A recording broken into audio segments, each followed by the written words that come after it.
ഓല സ്കൂട്ടറിൻ്റെ booking തുടങ്ങിയിട്ടുണ്ട്. അപ്പോൾ അതിന് നിങ്ങൾ ഓലയുടെ ആപ്പ്, ടാക്സി ആപ്പ് ഡൗൺലോഡ് ചെയ്തിട്ട് ഇതിലൊരു ചിഹ്നം ഉണ്ടാകുമോ, അത് ഓപ്പൺ ചെയ്ത് കഴിഞ്ഞാൽ നമ്മളുടെ ബുക്കിംഗ് ഡീറ്റെയിൽസൊക്കെ കാണിക്കും, റിസർവ് ചെയ്ത ഡീറ്റെയിൽസ്. അതിൽ പർച്ചേസ് നൗ അടിച്ച് കഴിഞ്ഞാൽ നമ്മുടെ ബാക്കി ഡീറ്റെയിൽസൊക്കെ കാണിക്കുക, എന്നാണ് റിസർവ് ചെയ്തത്, മോഡിഫൈ ചെയ്യണോ റിസർവേഷൻ എന്നൊക്കെ ഉള്ളത്. നമ്മളിനിയും കണ്ടിന്യൂ അടിച്ചു കഴിഞ്ഞാൽ നമുക്ക് വണ്ടിയുടെ കളറും വണ്ടിയുടെ മോഡലും സെലക്ട് ചെയ്യാം. S1 Pro അല്ലെങ്കിൽ S1 സെലക്ട് ചെയ്യാം. ഞാൻ S1 Pro ആയിരുന്നു റിസർവ് ചെയ്തത്, അത് തന്നെയാണ് ഞാൻ വാങ്ങാൻ ഉദ്ദേശിക്കുന്നത്. നമുക്ക് ഇഷ്ടമുള്ള കളറൊക്കെ സെലക്ട് ചെയ്യാം. സെലക്ട് ചെയ്തിട്ട് നമുക്ക് ഇനി വേണേൽ മാറ്റങ്ങൾ ഇനിയും വരുത്താം, ഡെലിവറി ചെയ്യണ വരെ സമയമുണ്ട്. അങ്ങനെ ഒരുപാട് ഡീറ്റെയിൽസൊക്കെ ഞാൻ ഇതിൻ്റെ തൊട്ട് മുന്നിലുള്ള വീഡിയോ ചെയ്തിട്ടുണ്ട്. അതിൻ്റെ ലിങ്ക് ഞാനിവിടെ ഇടാം. അങ്ങനെ കളറൊക്കെ സെലക്ട് ചെയ്തിട്ട് നമ്മൾ അടുത്ത ഇതിലേക്ക് പ്രൊസീഡ് ചെയ്യുന്നതിന് മുന്നേ നമ്മുടെ പിൻകോഡ് അടിച്ചു കൊടുക്കുക. നമ്മുടെ ഏരിയ എവിടെയാണെന്നുള്ളത് വെച്ചാൽ ആ പിൻകോഡ് അടിച്ചിട്ട് ഡൺ അടിക്കുക. അടുത്ത ഓപ്ഷനിൽ നമ്മുടെ ഡെലിവറി ഡീറ്റെയിൽസ് ഒക്കെ അടിച്ചു കൊടുക്കുക, അഡ്രസ്സും കാര്യങ്ങളൊക്കെ. അങ്ങനെ അടുത്തതിൽ ഇൻഷുറൻസ് സെലക്ട് ചെയ്യാനുള്ള ഓപ്ഷൻ വരും. ഇൻഷുറൻസ് 1 ഇയർ ഓൺ ഡാമേജ് കവറും ബാക്കി 5 വർഷം തേർഡ് പാർട്ടി കവറുമാണ് കിട്ടുന്നത്. അത് നമുക്ക് പുറത്തുനിന്ന് വേണമെങ്കിൽ പുറത്തുനിന്ന് എടുക്കാം. നമ്മൾ ഇപ്പം ഇതിൽ ഡീഫോൾട്ടായിട്ടുണ്ടാവുക ഓല തന്നെ ചെയ്യുന്ന ICICI ലോംബാർഡിൻ്റെ ഇൻഷുറൻസ് ആണ്.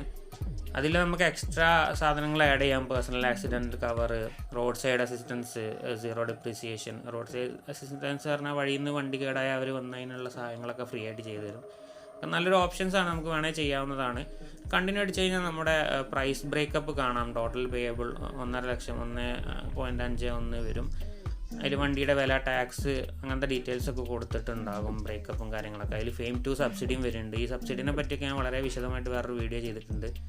ഞാൻ പെർഫോമൻസ് അപ്ഗ്രേഡ് ഓപ്ഷനും കൂടി കൊടുത്തിട്ടുണ്ട്. അതിൽ ഹൈപ്പർ മോഡ്, പിന്നെ അതുപോലെ തന്നെ ക്രൂസ് കൺട്രോള്, ഈ higher top speed, hill hold assist ഒക്കെ വരുന്നുണ്ട്. ഹെൽമെറ്റ് ഫ്രീ ആണ്.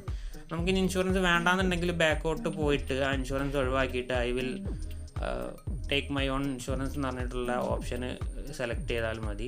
അതായത് skip I will buy my own insurance എന്നുള്ള ഓപ്ഷൻ സെലക്ട് ചെയ്ത് കഴിഞ്ഞാൽ നിങ്ങൾക്ക് പുറത്തുനിന്ന് എടുക്കാം. പക്ഷേ എന്താ വെച്ചാൽ അപ്പം നിങ്ങൾ ആ ഡോക്യുമെൻറ്റ് പെട്ടെന്ന് അപ്ലോഡ് ചെയ്ത് കൊടുക്കണം, എന്നാലേ അവർക്ക് കൂടുതൽ ബാക്കി കാര്യങ്ങൾ ചെയ്യാൻ കഴിയുള്ളൂ. അങ്ങനെ നമ്മളതൊക്കെ സെലക്ട് ചെയ്ത് കഴിഞ്ഞാൽ നമുക്ക് അടുത്ത സ്റ്റെപ്പിലേക്ക് പോകുന്നതാണ്. പോയി കഴിഞ്ഞാൽ നിങ്ങൾ സ്വന്തമായിട്ട് ഇൻഷുറൻസ് എടുക്കുന്നതായിരിക്കും കേട്ടോ ലാഭം, കാരണം അതിൽ പൈസ കുറയാൻ ചാൻസ് ഉണ്ട്. അപ്പോൾ ഇതിൻ്റെ അഡ്വാൻസ് നമ്മൾ 20,000 ഇപ്പോൾ അടയ്ക്കണം. അത് കഴിഞ്ഞിട്ട് നമുക്ക് EMI അല്ലെങ്കിൽ ബാക്കി ക്യാഷ് ഫുള്ളായിട്ട് സ്കൂട്ടർ ഷിപ്പ് ചെയ്യുന്നതിൻ്റെ മുന്നായിട്ട് അടയ്ക്കാവുന്നതാണ്.